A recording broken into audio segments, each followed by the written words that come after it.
the presence of the Sultan of Sokoto, who is doubling as the chairman of this opening ceremony, His Eminence Saidi Abubakar III.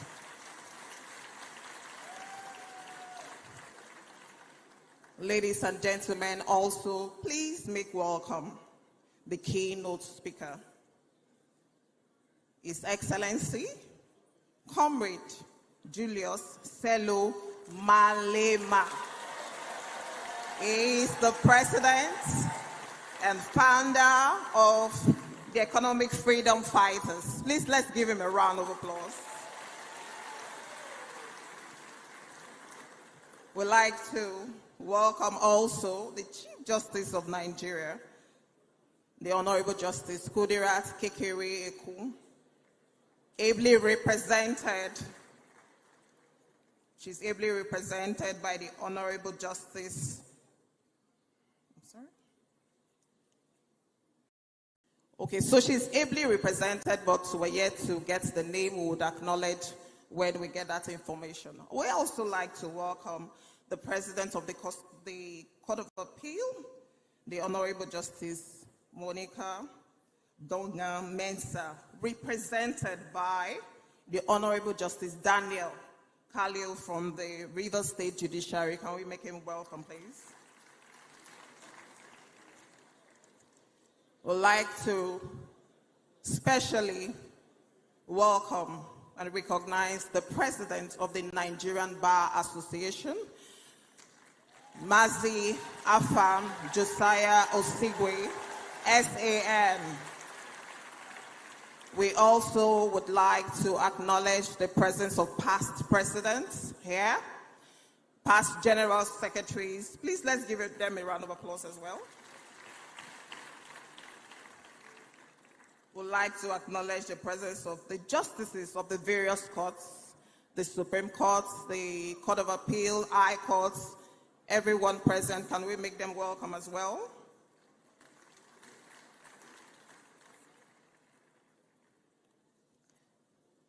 We would like to welcome all our delegates, participants, including those of us watching online. We welcome you. We welcome the branch chairmen, secretaries from across the country. Our international delegates, you're welcome to this opening ceremony. Please, can we give them a round of applause, please? So please do give yourself a round of applause. I'm sure you've been having a great time from Friday since we started to this time, and so we welcome you especially. Before we invite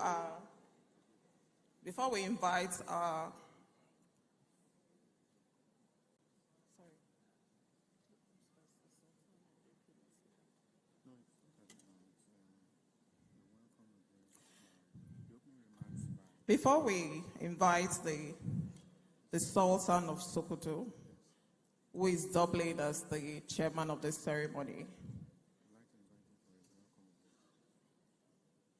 we just want to inform Mr. Comrade Deji Adeyanju to please get ready to introduce the keynote speaker. And so, without further ado, we humbly welcome the Sultan of Sokoto for his opening remarks. Please make him welcome. Thank you.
أعوذ بالله من الشيطان الرجيم بسم الله الرحمن الرحيم وصلى الله على النبي الكريم.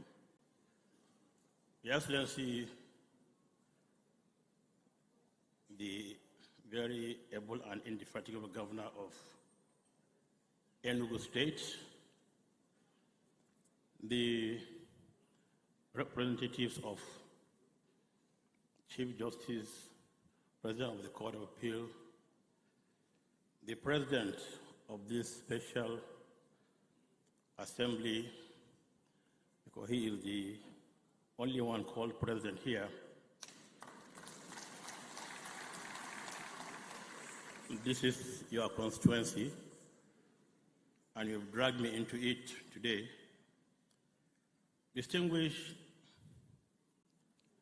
ladies and gentlemen, I greet you in the best form of greeting. Assalamu alaikum wa rahmatullahi wa barakatuhu.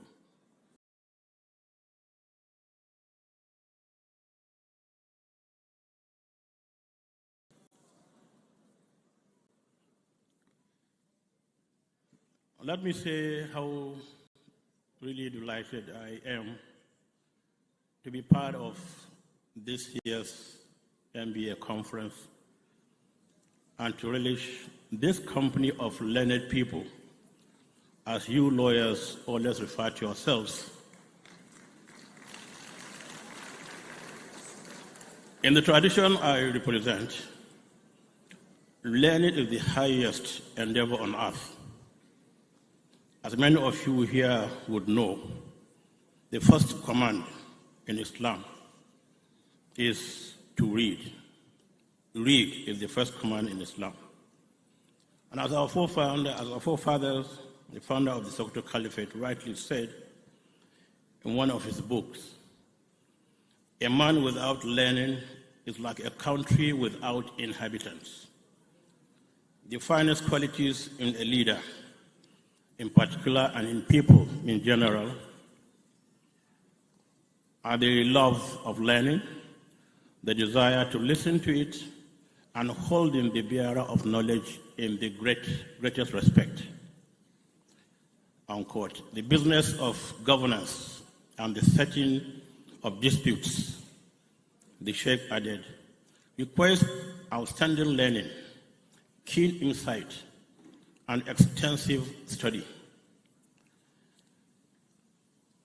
As the adopted and coerced chair of this occasion, and other distinguished learned people here, you can see why I will be very, very comfortable in this learned ambience and facing all of you.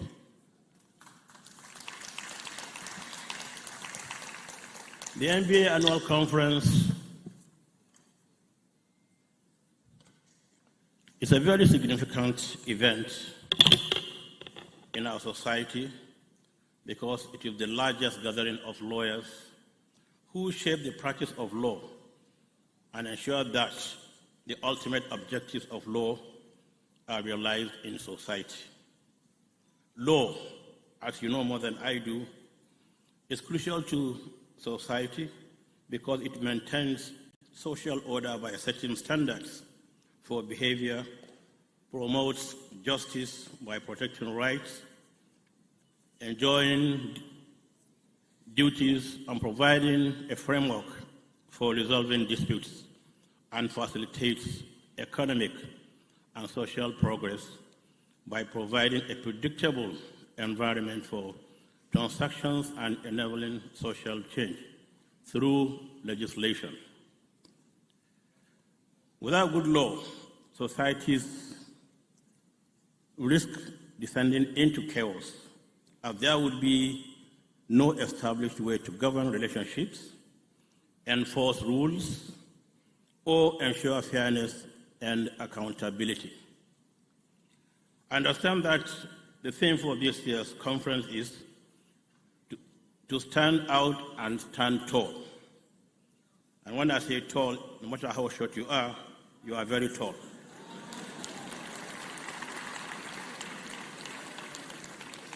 I'm not referring to the governor.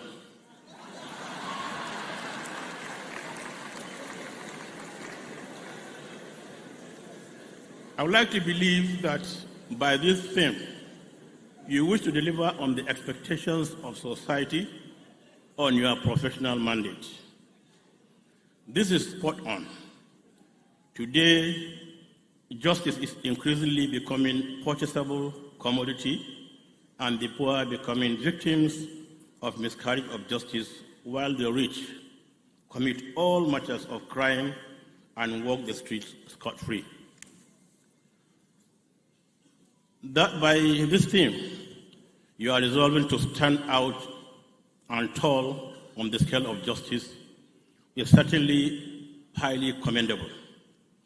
In other words, you are resolving to uphold the highest principles of the rule of law, precisely to ensure that everyone, including those in power, are subject to and accountable under the law, and that the law is applied fairly and equally so that no one operates above the law. If you are able to do this, you would have addressed the core of the crisis of governance in this country. Law and learning are inseparable. At the core of the study of law is the knowledge of values, and justice is one of those core values that law is supposed to achieve. Justice is the foundation of stable human societies, and laws must endeavor to target justice as the ultimate objective. Going through the massive literature of the scholars of the Sokoto Caliphate of yesteryears, justice comes across as a core value of the establishment of any polity. It is worth recounting the one verse of the Holy Quran that keeps inspiring scholars of the Sokoto Caliphate in their discourse on law and society. And I quote that verse in the Holy Quran, Bismillahir Rahmanir Rahim. Believers, be upholders of justice and bearers of witness to truth for the sake of Allah, even though it may be against yourselves, against your parents and kinsmen, or the rich or the poor, for Allah is more concerned with their well-being. Do not then follow your own desires, lest you keep away from justice. If you twist or turn away from truth, know that the Almighty Allah is well aware of all that you do at all times. I understand that this verse you find at the entrance of the Harvard Law School in Cambridge, Massachusetts, in USA.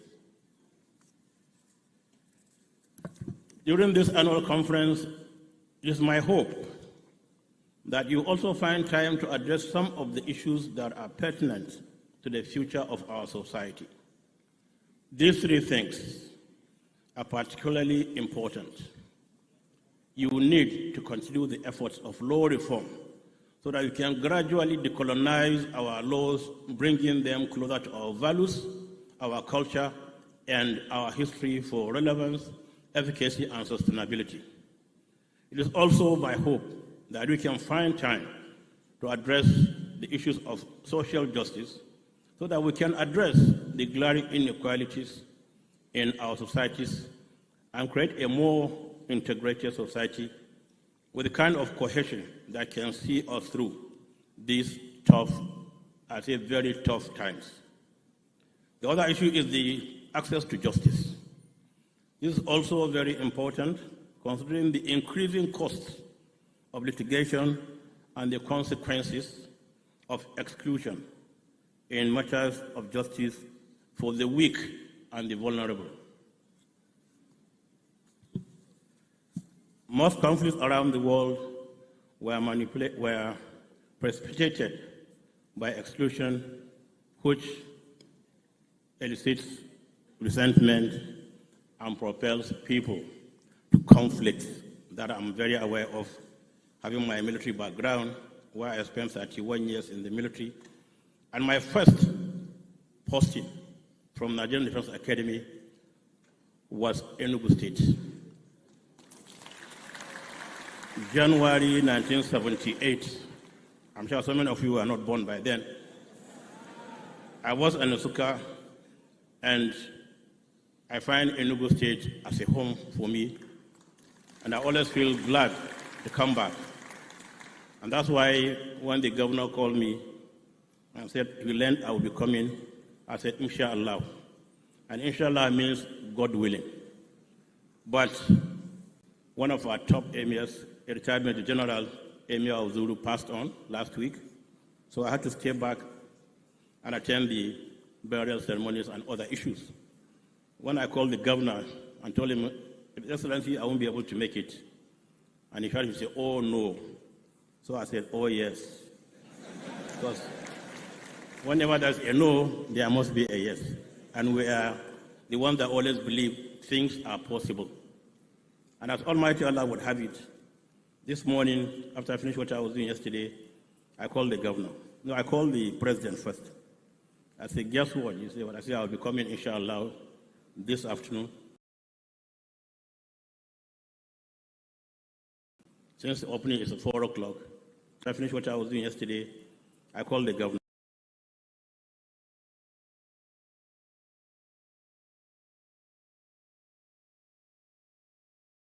No, I called the president first. And I believe we should all thank God for what the governor is doing, making Enugu a more habitable place for all of us.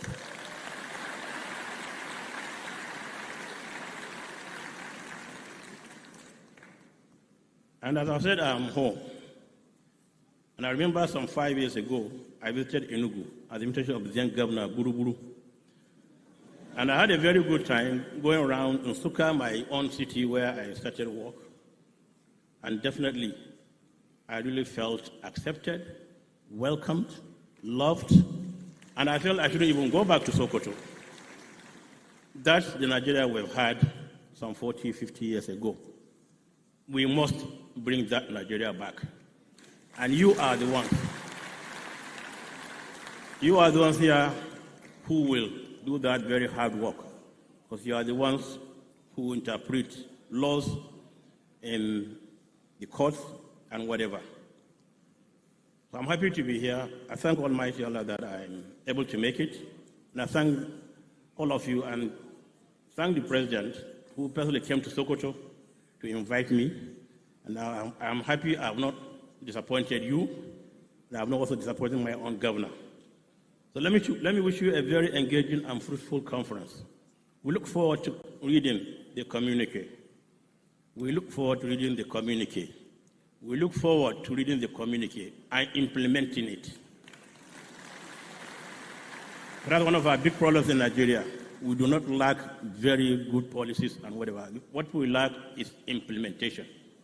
So you here must swear by the laws you all know about.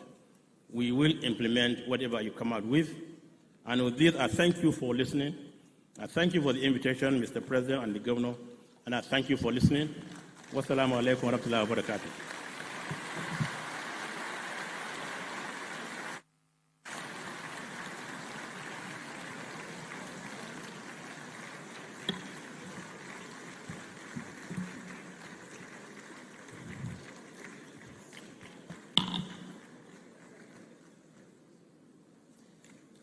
Can we give another round of applause to the Sultan of Sokoto?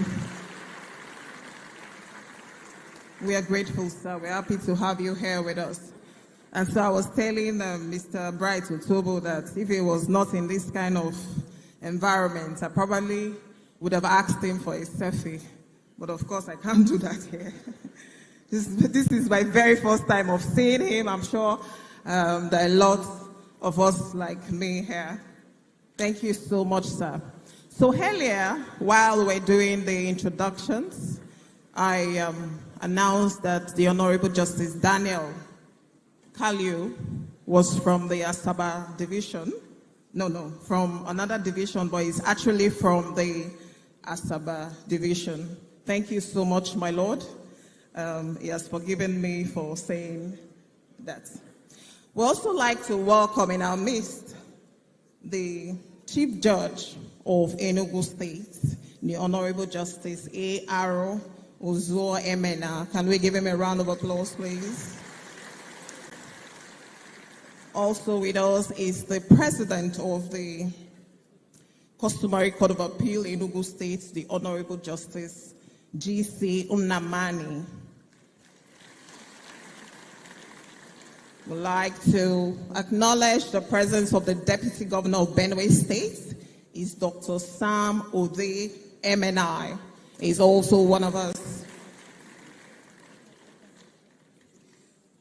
With us also is the representative of the Chief of Defense Staff, the General Officer commanding 82 Division, who doubles as the Commander Operation Udo Aka, Major General O.F. Olatoye. Can we welcome him, please? Let us welcome also the Director Legal Services Army, is Colonel S.O. Oke Bukola. You're welcome, sir. We welcome also Major General M.U. Wambai, the Director Legal Services Nigerian Army. Please welcome him.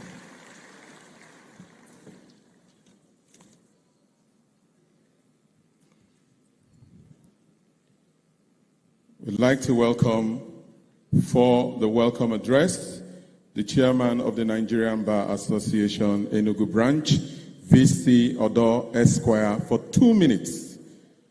2 minutes.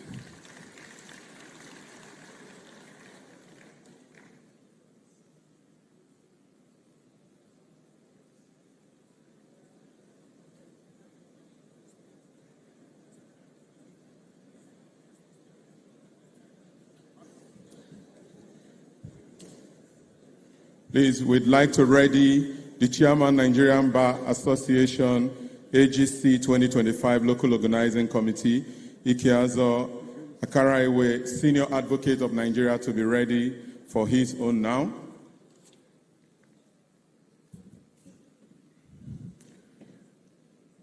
Your Royal Highness, the Emir of Sokoto, the chairman of this occasion, the Sultan of Sokoto, sorry, my lord.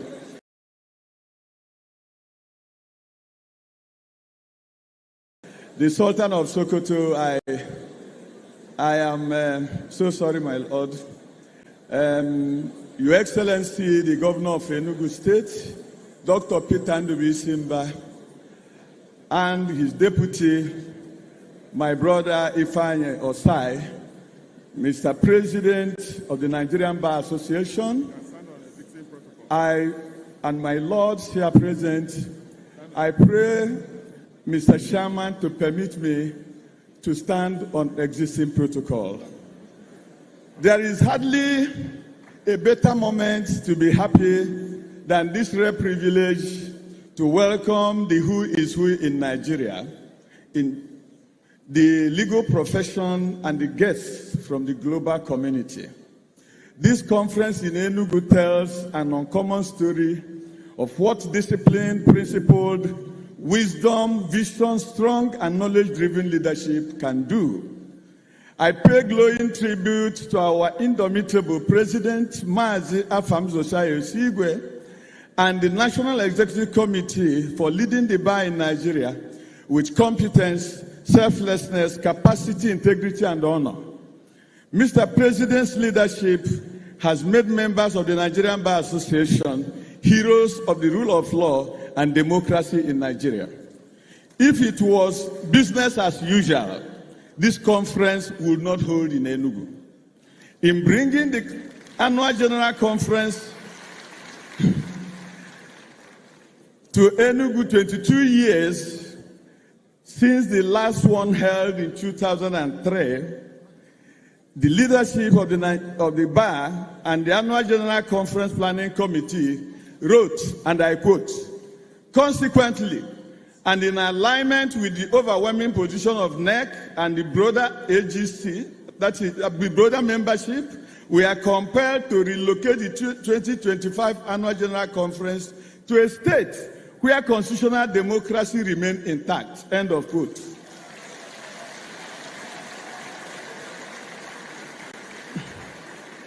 The Nigerian Bar Association is indeed standing out and standing tall. No less worthy of praise is our pace-setting governor, His Excellency Dr. Peter Ndubuisi, who has not only made it possible for democracy and the rule of law to flourish in Enugu State, but has made Enugu the conference capital of Nigeria. I thank all those who made the hosting of this conference in Enugu possible. I single out our colleagues from Port Harcourt branch and other NBA branches in Rivers State for their understanding and faith in the motto of Nigerian Bar Association, that is promoting the rule of law. On behalf of the distinguished members of the Nigerian Bar Association Enugu branch and our sister branches of Nsukka, Oji River, Ezago, and Obolafo, I welcome all the conferees, resource persons, distinguished guests, and friends of the bar to enjoy the ambience, friendship, and hospitality of the city on the hill, the Cold City State. Thank you so much.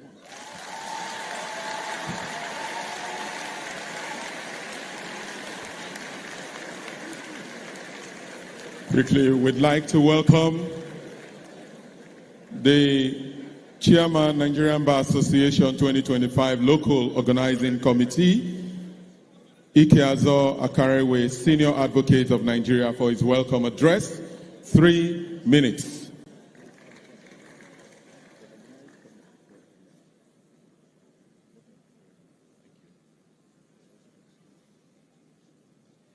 Your Excellencies, my lords, spiritual and temporal, distinguished ladies and gentlemen, all salutations duly observed.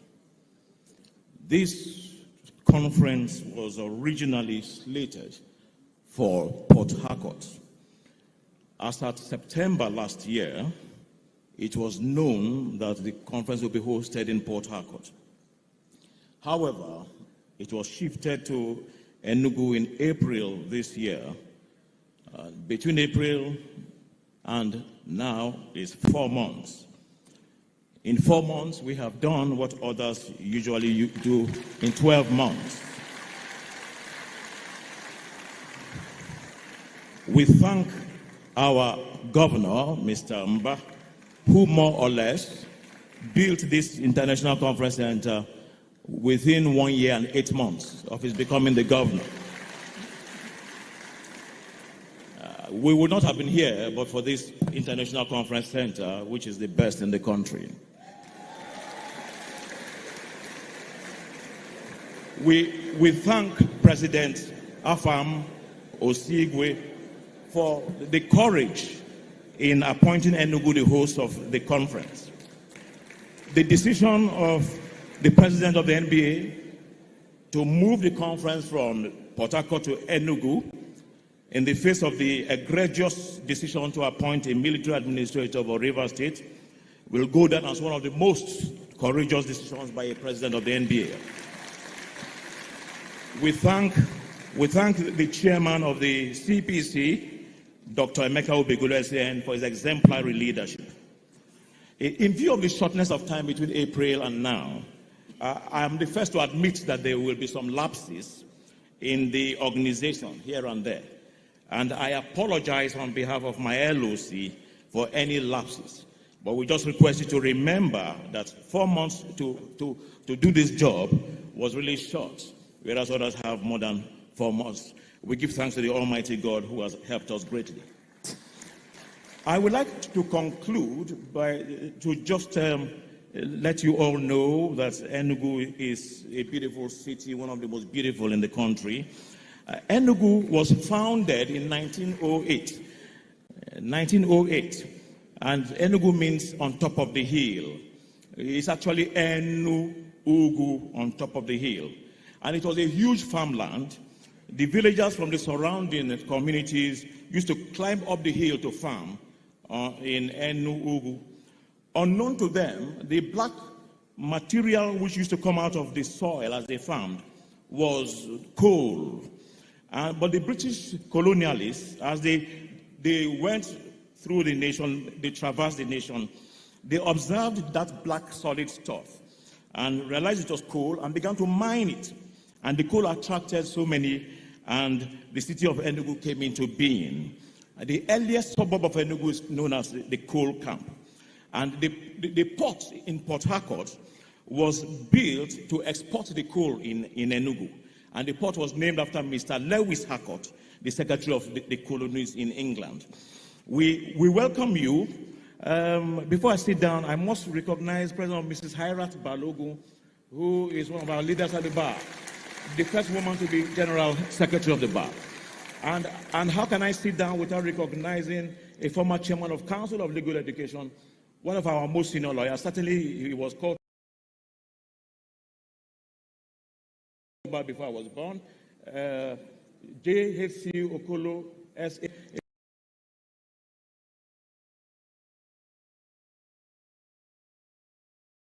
Former chairman of Council of Legal Education, one of our most right on the left, and say no to your neighbor. No, I'm telling you. And in Enugu, we also have in the dialect here, DJ. Say to your neighbor, DJ. DJ no. You're all welcome. God bless you all. Thank you.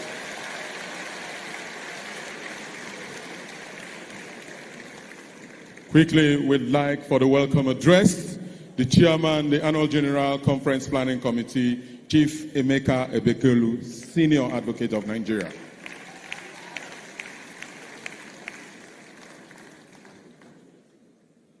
Your Eminence, Your Excellencies, very distinguished colleagues, ladies and gentlemen, let me rest on established protocol. It is with profound pride and a deep sense of purpose that I welcome you all to the 2025 Annual Conference of the Nigerian Bar Association. On behalf of the Planning Committee, I welcome to every one of you leaders, statesmen, legal luminaries, scholars, and visionaries who have traveled to my city, the coast city, to join the legal profession in Nigeria for our annual General Conference, and in doing so, you have embraced the transformative call of our theme to stand out and to stand tall. This theme is not merely a slogan. It is a bold mandate for our profession in these defining times. This theme is a powerful summons for all of us in the legal profession to rise above challenges, distinguish ourselves through excellence, and uphold justice with unwavering courage. To stand out is to rise above the ordinary, to distinguish ourselves through ethics, innovation, expertise, and an unwavering commitment to justice. To stand tall is to embody resilience, integrity, and courage, holding firm to our principles even when the path is steep. As we gather here from August 22nd to 29th, the conference challenges us to redefine what it means to be legal professionals in a world that demands clarity, accountability, and transformative leadership. We are here to redefine the role of the law in shaping a just and equitable future, drawing inspirations from the leaders amongst us who embody what it means to stand out and to stand tall. Today, we are privileged to have a keynote speaker, Mr. Julius Malema.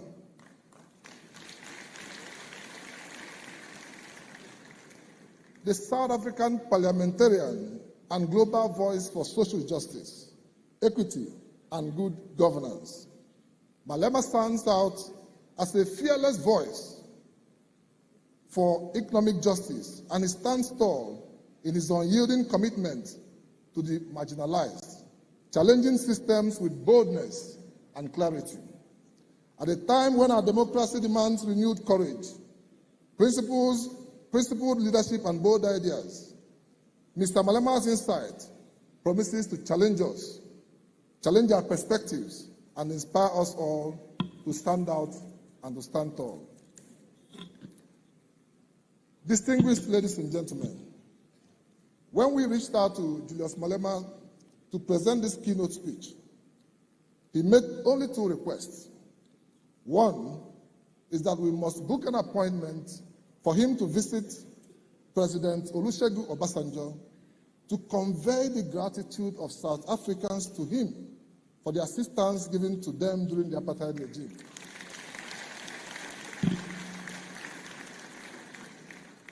He also made a second request that we should arrange for him to pay a visit to the family of late Ken Saro-Wiwa to enable him pay his last respects to the memory of Ken Saro-Wiwa.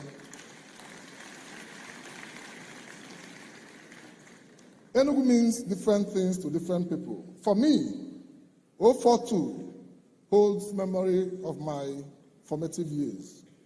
From Sacred Heart Nursery School to Ekulu Primary School to College of Immaculate Conception, CIC. Before my law training took me to Anambra State, Enugu, with its rich history, is a perfect stage for this clarion call. Just like the resistance against colonial oppression during the 1949 coal miners' strike in this city, Enugu has long stood out and stood tall in the face of adversity.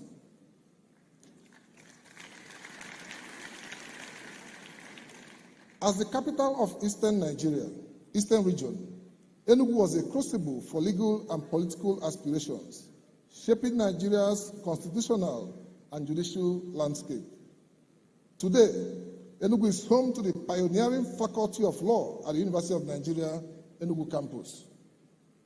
Enugu continues to stand as a beacon of legal excellence. Hosting this conference here is therefore a testament to its legacy of resilience and leadership, inspiring us to embody the theme in our deliberations. It challenges us to stand tall in defending justice, just like Enugu coal miners stood tall against exploitation in 1949. We must stand firm against corruption, against inequality, and against impunity, while ensuring that our courts remain temples of justice. The theme also compels us to stand out and stand tall together. The legal profession thrives on collaboration, and this conference offers for us unparalleled opportunities to connect, share knowledge, and forge partnerships. From networking events to social gatherings, let us build a community that amplifies our collective impact, reflecting the unity symbolized in our conference logo, unveiled on the 25th of November 2024. For us as lawyers, under the leadership of Maazia Afameo Sigwe, this theme calls on us to stand tall for Nigerian economy. We understand clearly that there can be no wealthy lawyer in a poor economy. The NBA has taken the lead in patronizing conference bags made by a Nigerian company as a signpost of our commitment to the growth of this economy. And this is because we know that our prospective clients in a buoyant economy will have no difficulty complying and embracing with the Remuneration Order 2023. So as long as we ship our jobs outside Nigeria, outside Africa, as long as we export our foreign currency, we cannot have a buoyant economy. Over the next several days, we will engage in a carefully curated program of plenary sessions, technical workshops, and interactive sessions. These will explore not only pressing legal issues, from constitutional reforms and judicial independence, to emerging areas like artificial intelligence, climate law, but also the practical challenges of legal practice in a rapidly changing world. We will interrogate the future of the profession, the role of lawyers in nation building, and the ethical compass that must guide our decisions and actions. Finally, to our distinguished delegates, this conference is for you. I encourage you to participate actively and to connect with colleagues old and new, to challenge your thinking, to share your experiences, and to stand out and to stand tall, beyond Enugu, into your courts, your boardrooms, your classrooms, and your communities. I encourage all delegates to immerse yourselves fully in the sessions, network meaningfully, and also take time to enjoy the beauty and culture of Enugu State. On behalf of the Annual General Conference Planning Committee, I extend our deepest gratitude to the President of the Nigerian Bar Association, Mazi Afam Osigwe, Senior Advocate of Nigeria, Life Bencher, a man whose vision for an inclusive and impactful conference has shaped our work. We thank our national officers, the National Executive Committee, our partners, sponsors, and staff of the NBA Secretariat. We thank the chairman of the LOC and the local organizing committee. As a proud Enugu boy, indeed, tomorrow is here.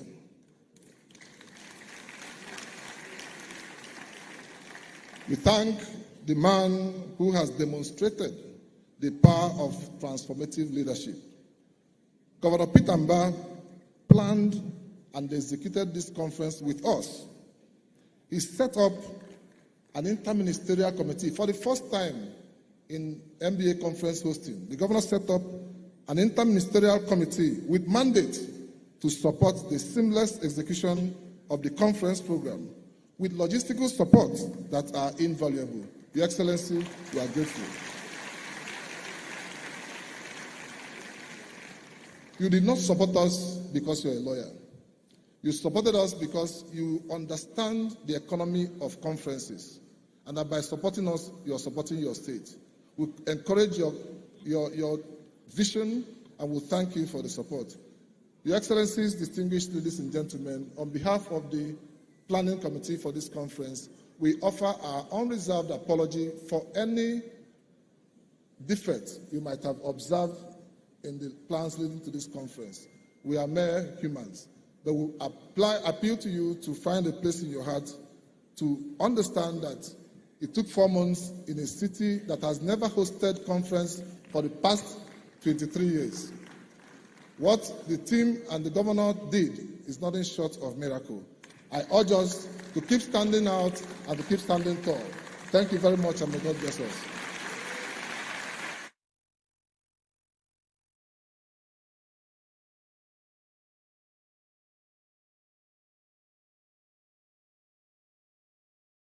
The chairman of the Annual General Conference is truly and really standing out and standing tall. Thank you so very much, sir. I'd like us to actually stand tall now. Ladies and gentlemen, please, with a standing ovation, I'd like to welcome the 32nd President of the Nigerian Bar Association, Mazi Afam Osigwe Josiah, which is his middle name, SAN, as he makes his remarks. Thank you, sir.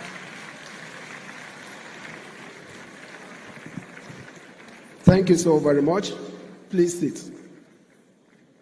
I would have loved to adopt the already established protocol because Mr. Julius Malema, our keynote speaker, has to leave here this evening in a short while because he has to catch a plane back to South Africa. But that would be unkind if I fail to recognize His Excellency, the Governor of Enugu State, Dr. Peter Simba, the Deputy Governor of Enugu State, and the Deputy Governor of Benue State, who are here, and the Sultan of Sokoto, who is the chairman of this occasion, Saad Abubakar III. If you're looking at his dressing, you may be forgiven for not knowing that he retired as a general, brigadier general in the Nigerian Army. And Mr. Malema, our acknowledge some more when I present my address. Our distinguished colleagues, please Everybody is special to us, and you're duly recognized. But I must also personally recognize the GOC 82nd Division, General O.T. Olatoye, yes, who is also here in his personal capacity, as well as representative of the Chief of Defense Staff. All protocols are hereby duly adopted. I address you with great honor and joy at this opening ceremony of the Nigerian Bar Association Annual General Conference, here in the historic and lively city of Enugu. Enugu is fondly referred to as a coal city. It is a treasure trove of history, culture, and natural beauty. It is a city built on hills and surrounded by crouching hills. Breathtaking waterfall, intriguing caves, scenic beauty, and some of the best local eateries for serving okpa, abacha, achicha, fio, and many other local delicacies. Of course, not to be forgotten are the Udi, Enugu Ezike, and Igbo Etiti palm wines. Enugu holds a special place in the country's development, playing a significant role in the coal mining industry that once flourished here. The city's legacy of resilience and transformation inspires us as we gather under the theme of this conference, Stand Out, Stand Tall. The city is known for standing out and standing tall. On the 18th day of November 1949, the city witnessed the Kulere Massacre, also known as the Eva Valley shooting. On that day, a British superintendent of police, F.S. Phillip, who I'm sure may go down in the Hall of Infamy, commanding several British and Nigerian police officers, ordered the shooting of unarmed and protesting coal miners of the Eva Valley coal mine, who were on strike. 21 striking miners and a bystander were shot dead. The miners were fighting for wage arrears, owed to them for a period of casualization. The ethnic, regional, and even class divisions in Nigerian society were temporarily set aside and supplanted by a collective momentum to do away with British rule. The shooting fueled sentiments among many Nigerians, and especially among Eastern Nigerian groups, who used the shooting to fuel their cause for independence and to push the British imperial administration out of Nigeria.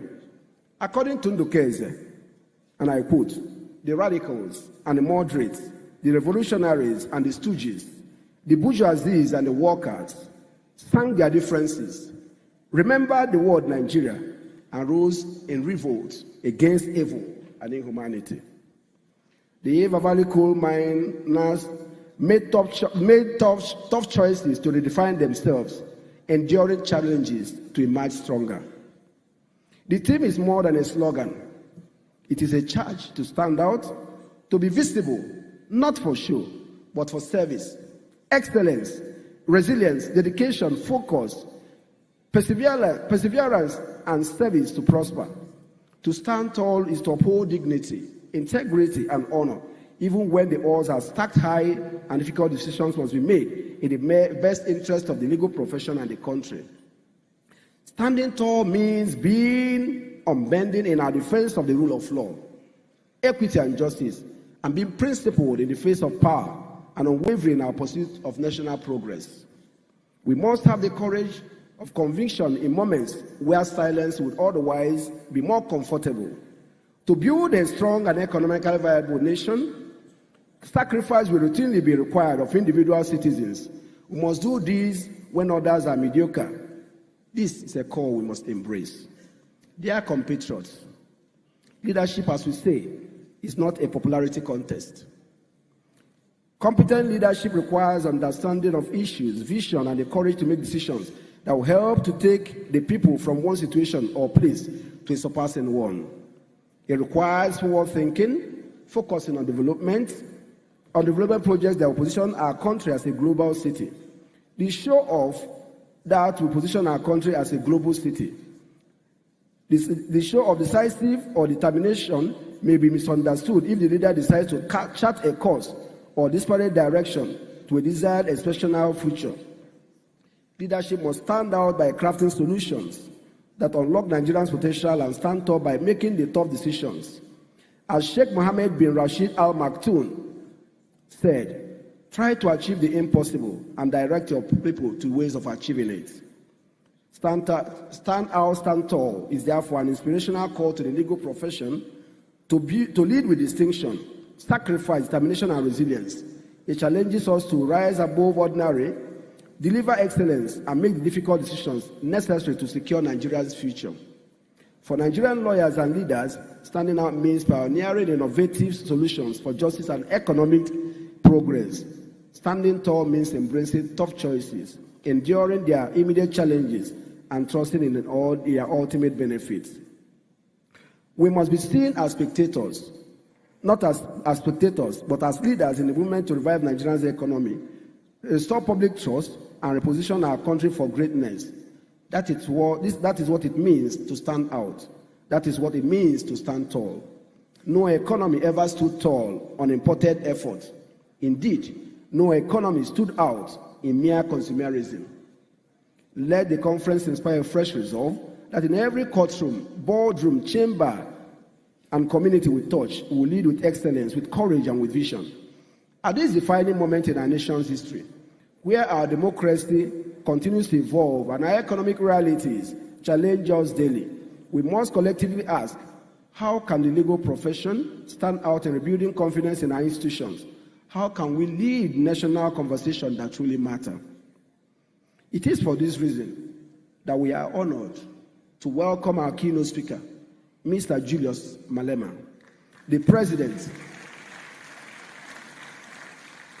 of the Economic Freedom Fighters of South Africa. No, we'll get there.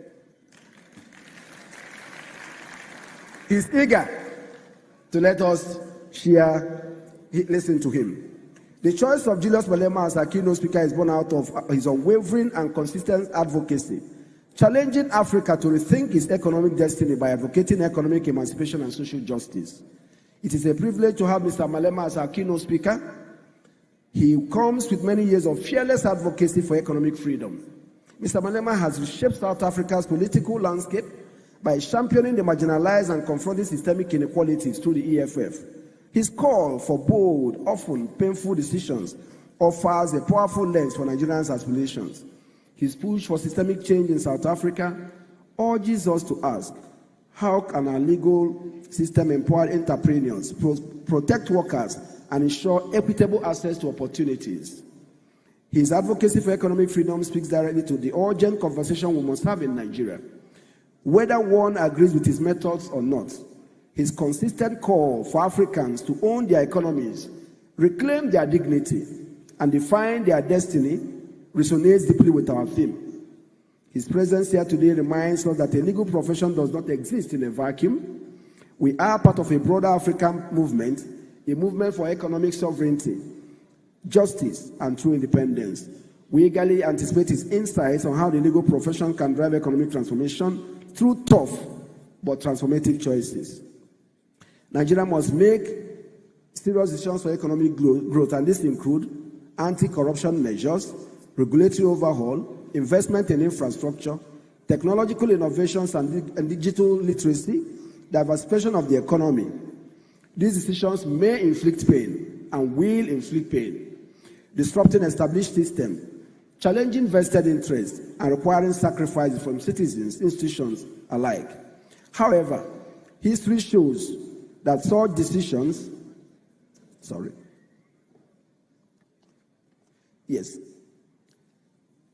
history shows that such pain is often the precursor to progress.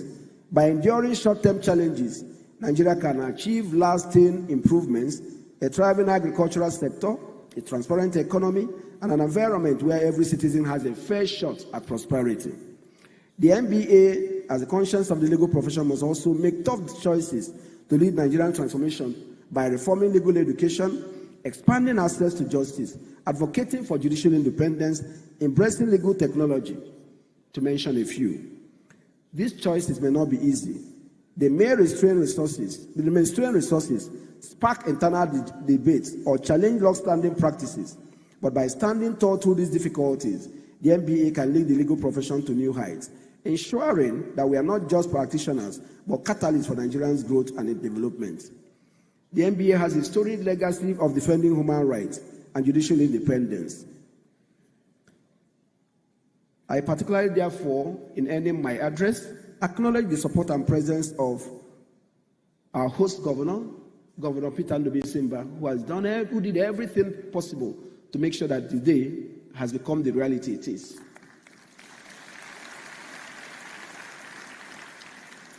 And I also thank His Eminence, who at great inconvenience to himself, having been traveling between Sokoto and Zuru to condole with the family of the late Emir of Zuru, took a last-minute decision to be here and made a wonderful presentation that I believe has inspired others. It inspired me. Your Eminence, we're very grateful. And numerous other dignitaries who have made this day the beautiful day has become. We can't thank you enough. I once more warmly thank our distinguished keynote speaker, whose bold decision for economic justice and African unity will help set the tone for conversation on how we confront Nigerians' economic challenges. I extend my heartfelt gratitude to the NBA Annual General Conference Planning Committee, the leadership of the NBA Enugu branch, the local organizing committee, and all the other branches in Enugu State.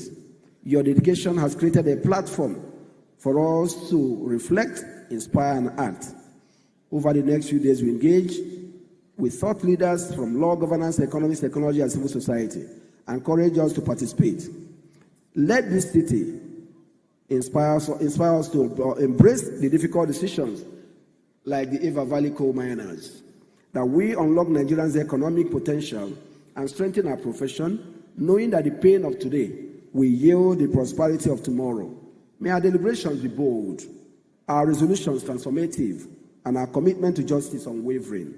I welcome you all once again to the 2025 Annual General Conference of the Nigerian Bar Association. Let us stand out, let us stand tall, and let us move Nigeria forward. Thank you, and may God bless all of us.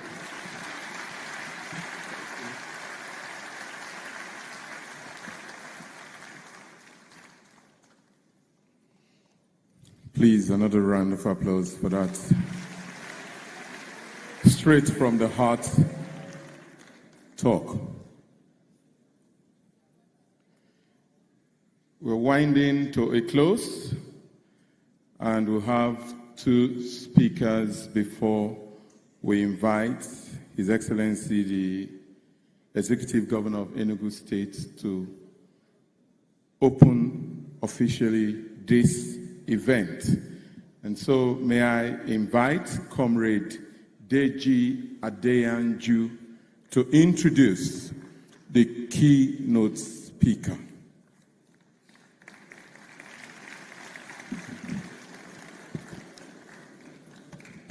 Good afternoon, everyone.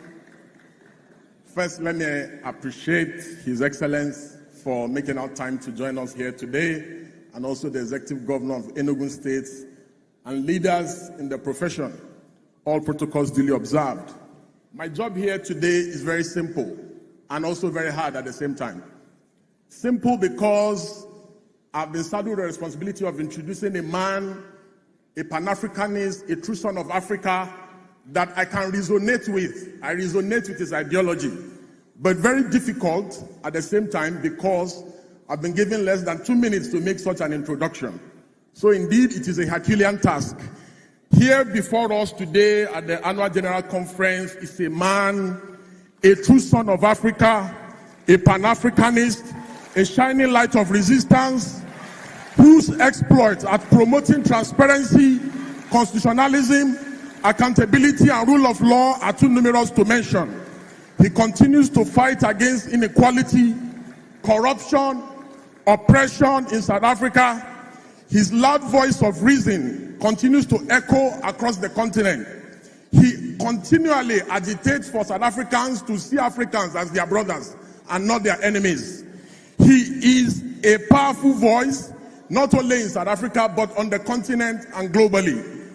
Julius Malema is our keynote speaker for the annual conference, and he brings his wealth of experience as a resistance and a movement leader in South Africa. He was the former president of the ANC Youth League, and he is the current president of the Economic Freedom Fighters in South Africa, a movement and a political party that resists oppression and corruption and continues to challenge unconstitutionalism in South Africa. His sacrifices in South Africa and the continent has come at great cost of arrest, persecution, and intimidation. But Julius Sello Malema continues to stand tall. Join me as I welcome this true son of Africa, this Pan-Africanist, and a man for all seasons, Julius Sello Malema.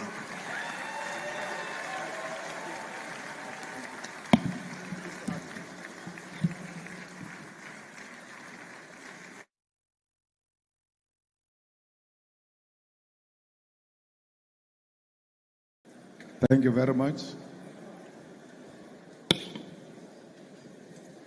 Thank you.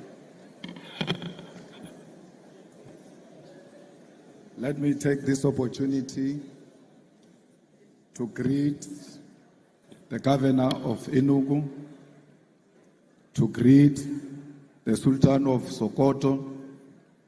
Let me greet the president of Nigeria Bar Association. We are here because of your capable leadership, and we are happy that we are home here in Nigeria.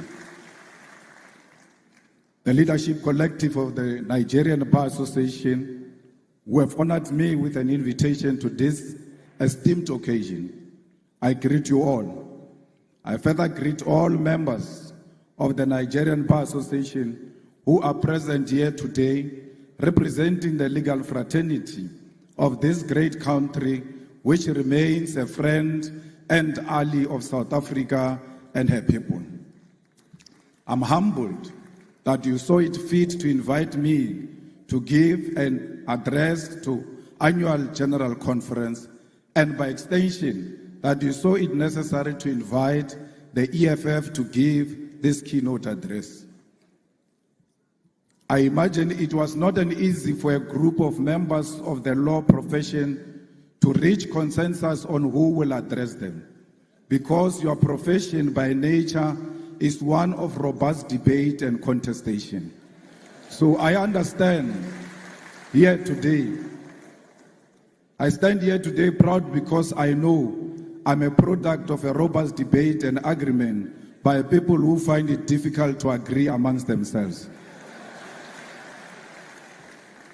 Comrades and friends, the link between the legal profession and the cause for liberation cannot be separated.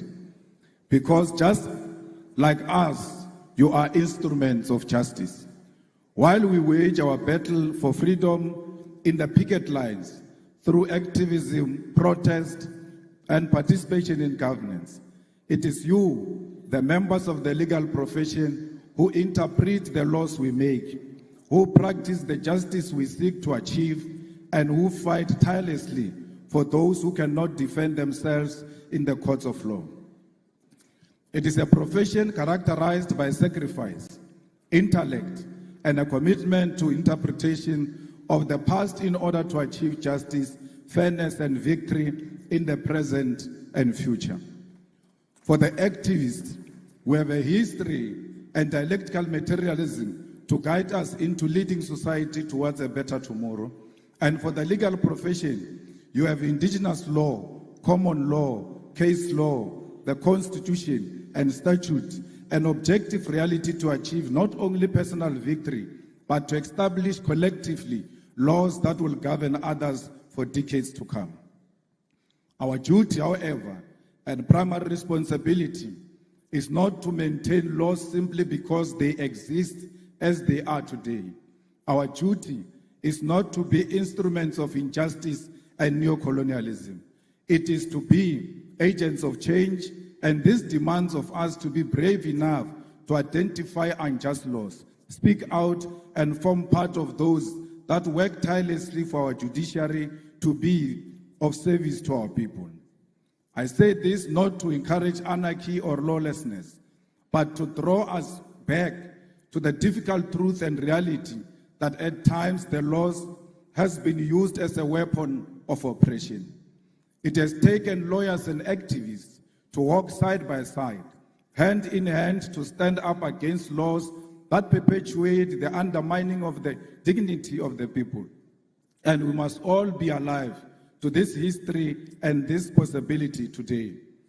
This becomes even more important for us as Africans because for centuries, our very existence has been unlawful in the eyes of the oppressor. Our indigenous laws have been treated as inferior to Roman Dutch law or English law. To be an African has meant that for generations we are not worthy of the laws and the rights that make us human beings. And for that reason, it was legal to abuse us, to enslave us, to steal our mineral wealth and oil, and to destroy and kill our heritage, history, and even our lives. The legal profession you belong to, the political system we belong to, the judiciary and parliaments were created without us in mind. They were crafted at our exclusion and built to sustain our suffering. We now sit in the corridors which were built to break the back and the soul of African people. The demand then from those who died at the hands of this institution that we now serve is that we transform them so that they become instruments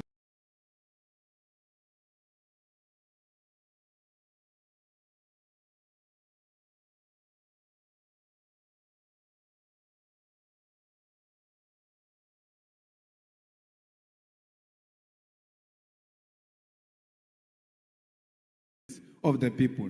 The demand then from those who died at the hands of this institute to maintain the status quo, but we are here to make our profession serve the African child. I wish to remind you that it was once legal to come to the shores of our great continent and kidnap Africans and enslave us in foreign lands. It was once legal to rape African women and children because they did not have the right to dignity of their European oppressors.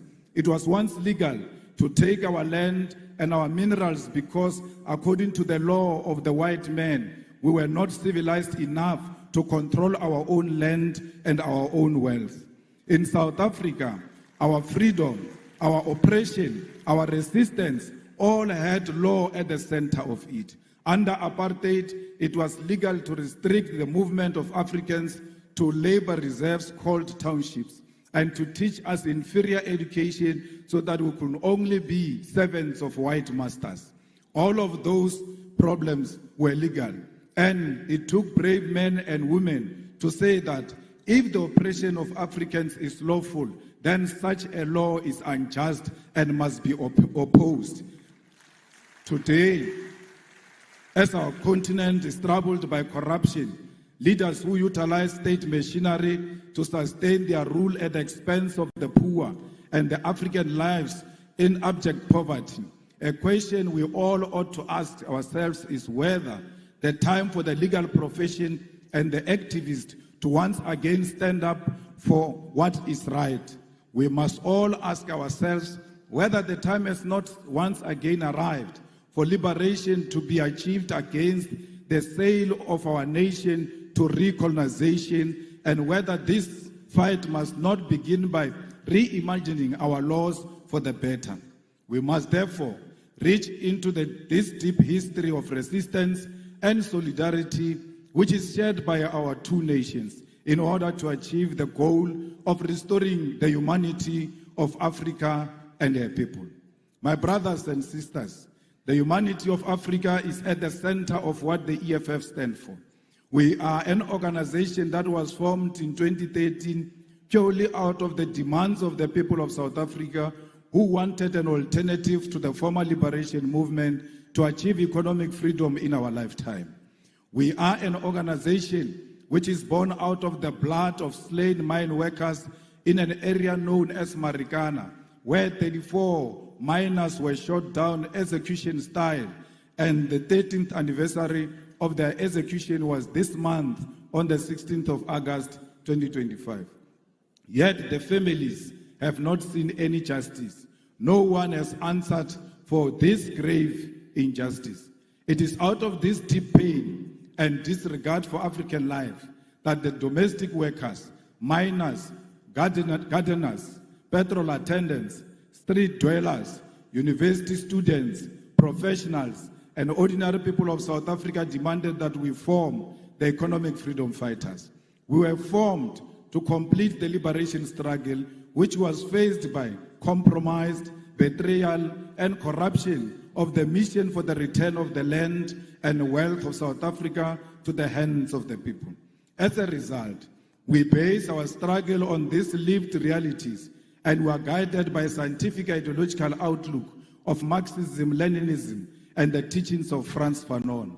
Fanon, in the context of Africa, becomes most important as we faced with a continent that is becoming more and more dependent on the former colonial master, and our liberation movement abandoned the struggle which led to the formation in favor of life of opulence while the people suffer.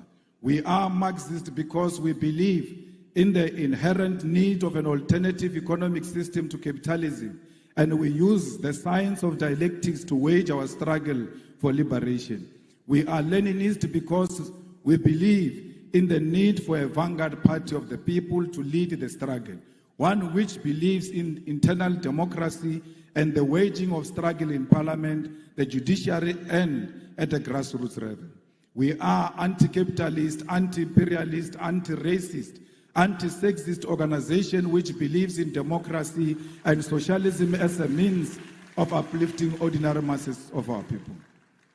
At the foundation of the EFF are what we refer to as the 7 non-negotiable cardinal pillars, which are expropriation of South Africa's land without compensation for equal redistribution in use, nationalization of mines, banks, and other strategic sectors of the economy without compensation, building state and government capacity, which will lead to abolishment of tenders, free decolonized education, healthcare, houses, and sanitation, massive protected industrial development to create millions of sustainable jobs, including introduction of minimum wages in order to close the wage gap between the rich and the poor, massive development of African economy, and advocating for a move from reconciliation to justice in the entire continent. Open, accountable, corrupt-free government, and society without fear of victimization by state agencies. These are briefly the guiding principles which make us, as the EFF, a revolutionary movement. Compatriots, the need to do away with injustice of the past demand that we create laws for the future, because independence does not automatically mean that infrastructure of our legal system itself becomes independent. Our duty as lawmakers, as practitioners post-independence, demands of us to scrutinize existing laws and where necessary make amendments or even introduce new laws to liberate our people from the parasitic oppression that they are exposed to. The EFF, which has been in Parliament of South Africa since 2014, is engaged in this practice, and we have been able to implement our vision, mission, and identity into our approach to governance and lawmaking.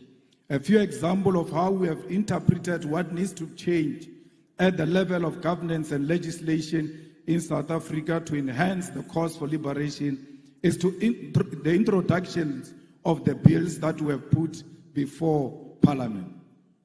The nationalization of the Reserve Bank Bill, which seeks to place full control of South Africa's Reserve Bank, particularly monetary policy, in the hands of the state.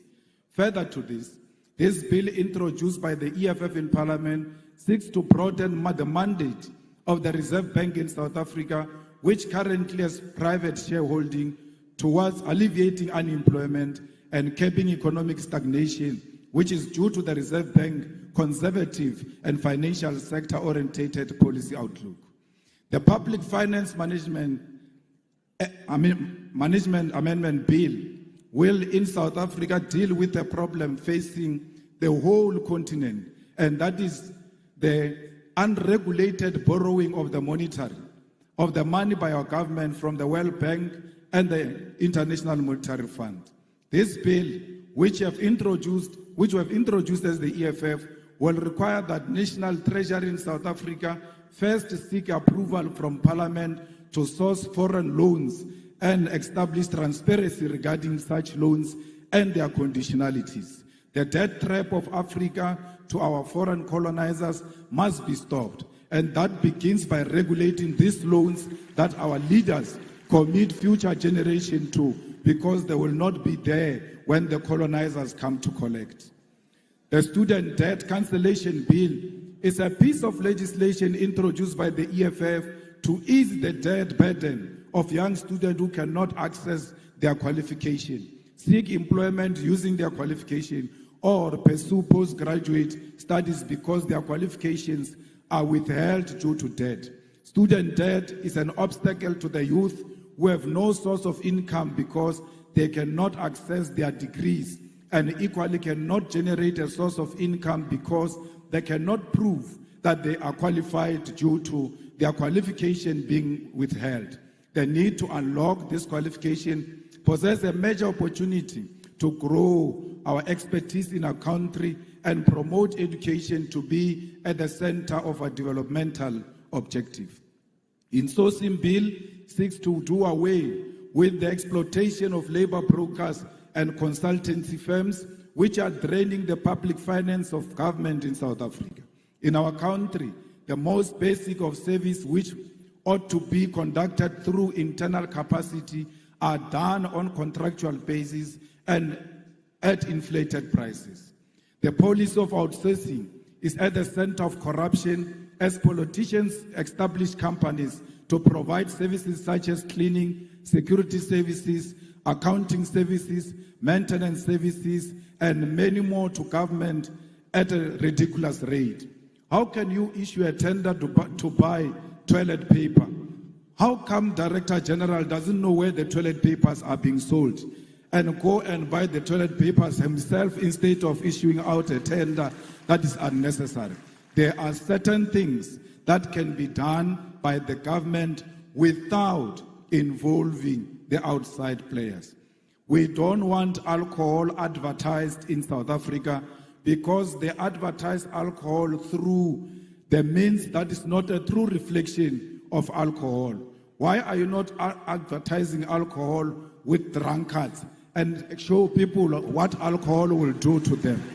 It cannot be that alcohol is advertised only with beautiful people at the beach. It must be a true reflection of what this will do to you. We have done the same before by banning the advertisement of cigarette in South Africa, and what is to follow is alcohol.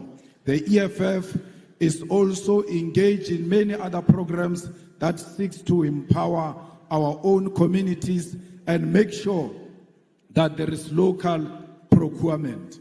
Why should a prison in Enugu should go and buy vegetables in Lagos? They must buy where they are to promote local economy and to promote their own economic growth. We cannot allow a situation where people who do not come from where we come from are actually not benefiting from what their government can provide. Compatriots, I must reiterate once again that it is a deep honor to stand before you today in Nigeria, in Enugu State, a country that holds a special place in the hearts of all South Africans who understand history, who value solidarity, who appreciate the sacrifice made by others in the cause of our freedom. Nigeria is not just another African country to us. It is a comrade nation, one that stood firmly by our side during our darkest hour. When South Africa was shackled by apartheid, when our people were murdered, imprisoned, and denied basic humanity, Nigeria rose as a giant for justice, placing South Africa squarely at the center of its foreign policy. Former President Murtala Mohammed famously declared that Africa had come of age, that the continent will no longer tolerate interference from outside powers, and this still rings true today. Nigeria set up the South the Southern African Relief Fund, mobilizing its citizens to contribute to the liberation struggle. Even as it faced its own challenges at home, these initiatives raised millions of dollars to support the liberation of South Africa. People paid directly from their salaries to contribute to the liberation of the people of South Africa. Nigerian students sacrificed a portion of their income through the Mandela Tax, which supported an educational training program for black South Africans, and successive Nigerian governments never stopped in their material and moral support for South Africa's liberation. In fact, Nigerian government boycotted the 1976 Olympic Games and the 1979 Commonwealth Games in protest and in opposition to apartheid government. We cannot forget all those who stood by us during difficult times. Nor can we forget that when Nelson Mandela was released from prison in 1990, one of his earliest international visits was to Lagos and Abuja to personally thank the Nigerian people. This gesture are foundation of a bond sealed in blood and sacrifice. However, this history must not remain in the past. This bond between South Africa and Nigeria must be carried forward into the present, not just in political sentiment, but in concrete economic collaboration. Both our nations stand as giants of the continent. South Africa, with its industrial base, mining capacity, and advanced financial system. Nigeria, with its vast population, vibrant entrepreneurial spirit, oil and gas resources, and cultural dynamism that has captured the imagination of the world. Together, we hold the keys to Africa's industrialization and economic independence. Consider what lies beneath our soils. Nigeria is blessed with abundant oil, natural gas, and growing agricultural sector. South Africa holds some of the richest deposits of platinum, gold, manganese, and coal in the world. Combined, we possess the minerals that power modern technology, the energy resources that fuel global industry, and the human capital to build a self-sufficient continent. Yet, both our nation remains trapped in neo-colonial arrangements where our raw materials are extracted cheaply and exported to Europe, America, and Asia, only to be sold back to us at crazy prices as finished goods. This is a cycle of dependency we must break. The path forward is clear. Nigeria and South Africa must industrialize together, build factories together, and process our resources on African soil. Imagine a joint program where South African mining expertise is combined with Nigerian oil wealth to create African-owned energy and resources conglomerate, one that refines, processes, and manufactures for Africa and the world. Imagine agricultural cooperation where Nigeria fertile lands provide food security for the continent, supported by South African machinery, logistics, and technology. Imagine a collaborative investment in renewable energy, where South Africa's solar potential and Nigeria gas reserves are harnessed to build an integrated African power grid. Already, we have glimpses of what is possible. South African companies such as MTN, SPAR, ShopRite, and MultiChoice have made significant inroads in Nigeria, creating jobs and bringing services. Nigerian businesses, investors, and cultural industries have equally expanded to South Africa. Nigerian music, filmmakers, writers influence South African culture, just as South African universities and industries provide platforms for Nigerian talent. But this cooperation has been uneven and at times marked by suspicion and the painful experience of xenophobia. Let me be unequivocal here. Xenophobia is a betrayal of African unity. It is a sickness born of poverty, inequality, and government failure. But its victims are our African brothers and sisters. Nigerians, Zimbabweans, Congolese, and Somalis are not the cause of the South Africa's unemployment crisis. The cause lies in the untransformed economy of South Africa, which remains in the hands of white minority and multinational corporations who continue to exploit labor while refusing to industrialize. Attacking fellow Africans diverts anger from the real enemy, and we must educate our people that unity, not division, is the solution to the African crisis. If we want to end one-way migration, where Nigerians are forced to leave home in search of opportunity in South Africa, we must integrate our economies. Young Nigerian engineers should be able to work in Johannesburg, Gaborone, Windhoek, Harare, Cairo, and Accra, not as foreigners, but as Africans contributing to Africa. South African entrepreneurs should be able to set up in Lagos without suspicion, but with support as partner in the shared future. We must harmonize trade policies, align visa regimes, and build continental infrastructure that connects our people. We actually do not need a visa. We don't need a visa between South Africa and Nigeria. In the same way, we don't need a visa for our people to travel in their own continent. We are one. Both South Africa and Nigeria know the pain of colonialism. Both have faced internal divisions. Both have enjoyed the pressures of global imperialism that seeks to divide and exploit and control us. Both know that the only path forward is Pan-African solidarity. We must reject the illusion that our salvation will come from Washington, London, Brussels, or Beijing. Our salvation lies here in Lagos and Johannesburg, in Abuja and Pretoria, in the hands of Africans who refuse to be divided. Together, Nigeria and South Africa can lead African continent free trade area not as a paper agreement, but as a living reality that changes the lives of ordinary people. Together, we can demand fair trade, protect our industries, and invest in education, technology, innovation. Together, we can prove that Africa is not a begging bowl, but a continent of giants. We must prove to the whole world that we are not xenophobic, we love one another.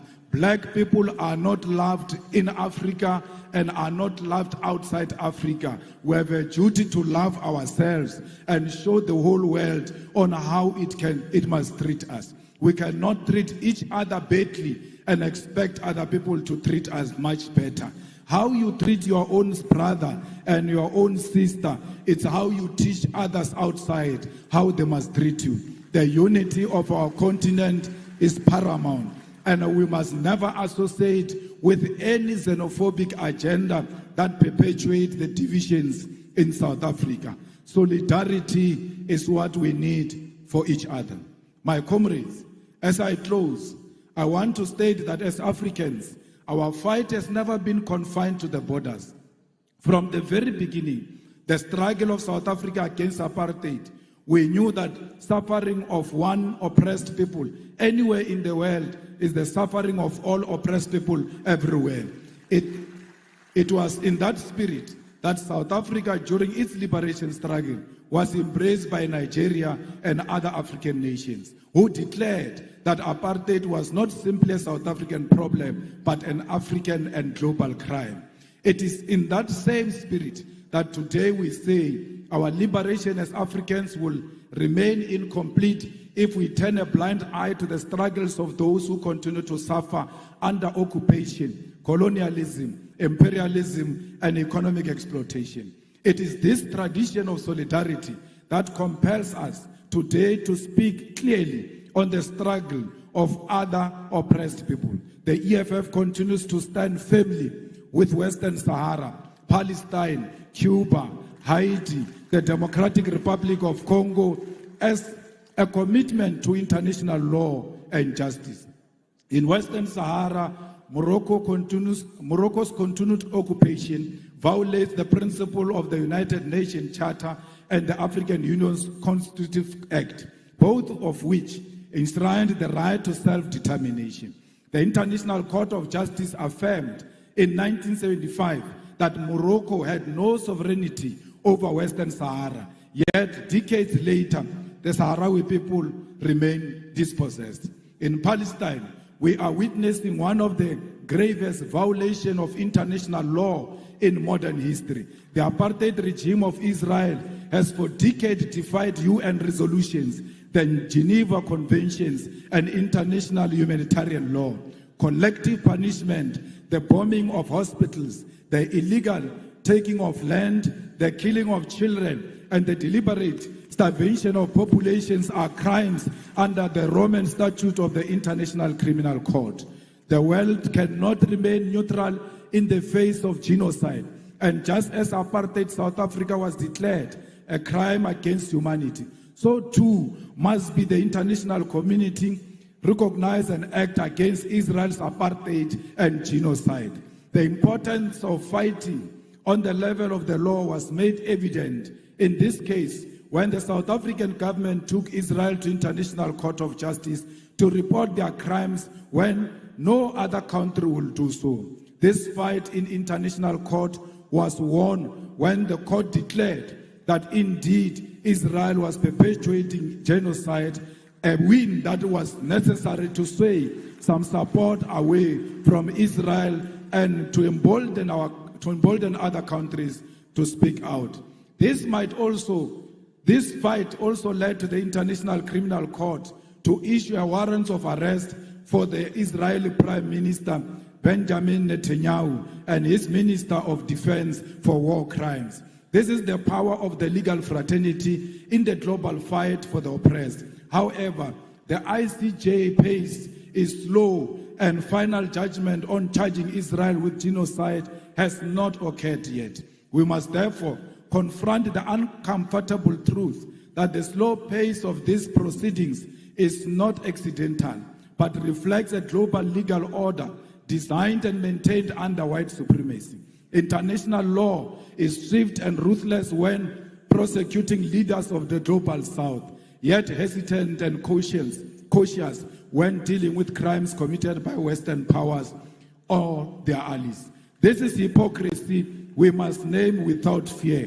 When an African leader is accused, indictments are issued overnight, sanctions are imposed immediately, military interventions justified under the banner of international law. However, when Israel stabs children in Gaza or the United States and its allies invade nations and topples governments, the same institutions suddenly discover restraint, complicity, and delay. As the legal fraternity of Africa, you cannot accept this double standard. You must be bold enough to create alternative and fair systems of accountability that do not bend to imperialist interests. If the so-called international community is unwilling to deliver justice in real time, then Africa must advance its own courts, its own tribunals, its own instruments of solidarity and protection. Just as we build liberation movements when colonialism denied us freedom, so too must we build new legal institutions when the existing ones fail us. In Cuba, for over 60 years, the United States has imposed an economic blockade in contravention of international law, including the principle of non-interference and the sovereign right of nations to choose their social and economic system. Despite this, Cuba has demonstrated a profound commitment to human solidarity, sending doctors across the globe, including to Africa, welcoming Africans into their classrooms and participating in the liberation of the oppressed. Cuba never sent their soldiers anywhere to kill anyone. Instead, they send their doctors all over to go and save life. The tragedy of Haiti is one of historical injustice. Haiti's revolution was first declaration of black freedom in the modern world, yet it was punished with centuries of economic sabotage and enforced debt. Contrary to any principle of justice, today Haiti suffers from foreign interference, the denial of sovereignty, and the imposition of external governance. International law demands reparation, debt cancellation, and the withdrawal of foreign forces so that Haiti can govern itself in dignity.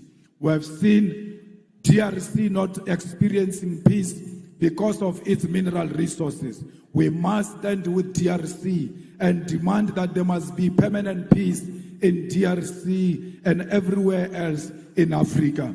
Because DRC without peace, it will never experience economic growth. We are because DRC it is. We are the people of Southern Sudan. We must make sure that no single corner of Africa there are guns where Africans are killing each other. Africans must always be together against the enemy forces who want to exploit our country.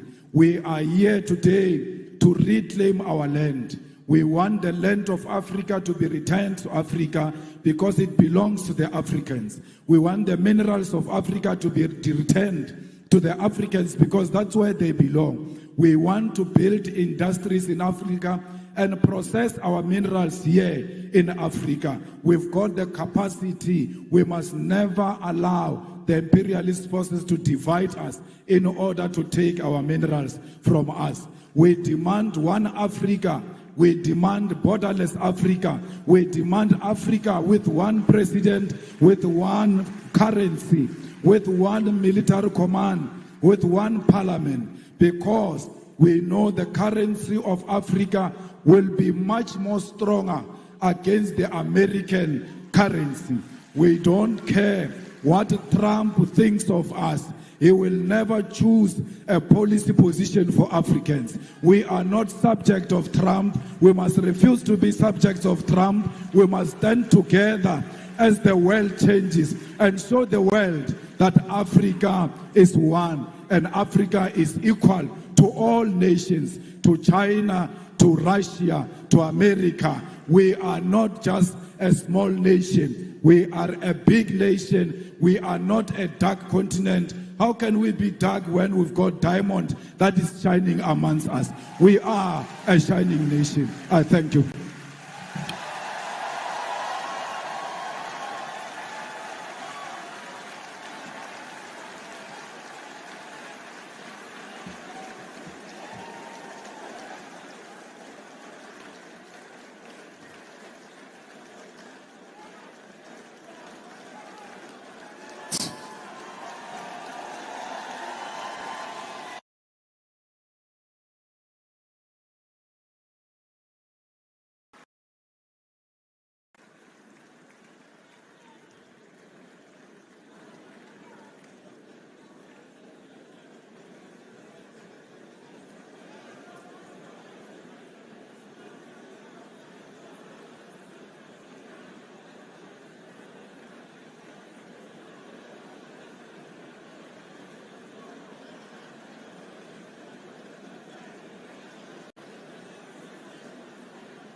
Please, another round of applause.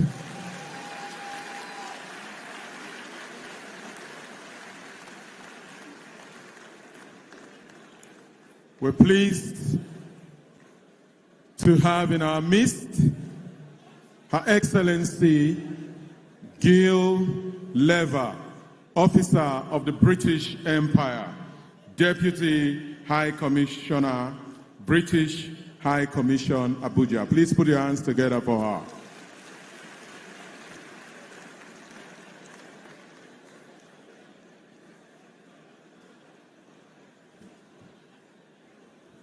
Ladies and gentlemen, please can you give him another round of applause? Awesome. Thank you, Comrade Deji, for that very powerful introduction. I now have the honor and privilege to announce our next speaker. Ladies and gentlemen, please, with a standing ovation, let us make welcome our host, the Executive Governor of Enugu State, Mr. Peter Umba.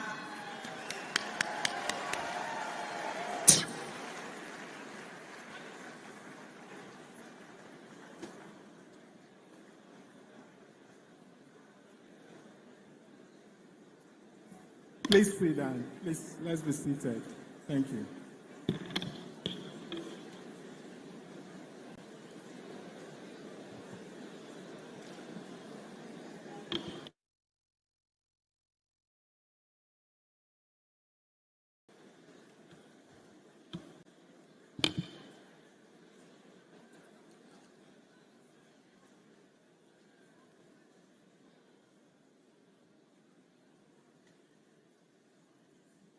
The Deputy Governor of Enugu State, His Excellency Ifeanyi Osai, the Deputy Governor of Benue State, His Excellency Dr. Samuel Ode, the Chairman of this occasion, the Sultan of Sokoto, His Eminence Mohammed Said Abubakar III. And perhaps I should also remark that even though the president of NBA had alluded in his remark the remarkable sacrifice His Eminence made to be here today, what is even more impressive is the fact that a lot of us didn't know, and I only became aware that today is actually the birthday of His Eminence. So, distinguished ladies and gentlemen, let me invite all of us to please stand up and sing a happy birthday song for His Eminence. Happy birthday to you. Happy birthday to you. Happy birthday. Happy birthday. Happy birthday to you. Thank you. Congratulations. And may God bless your new age. The Speaker, Ekiti State House of Assembly,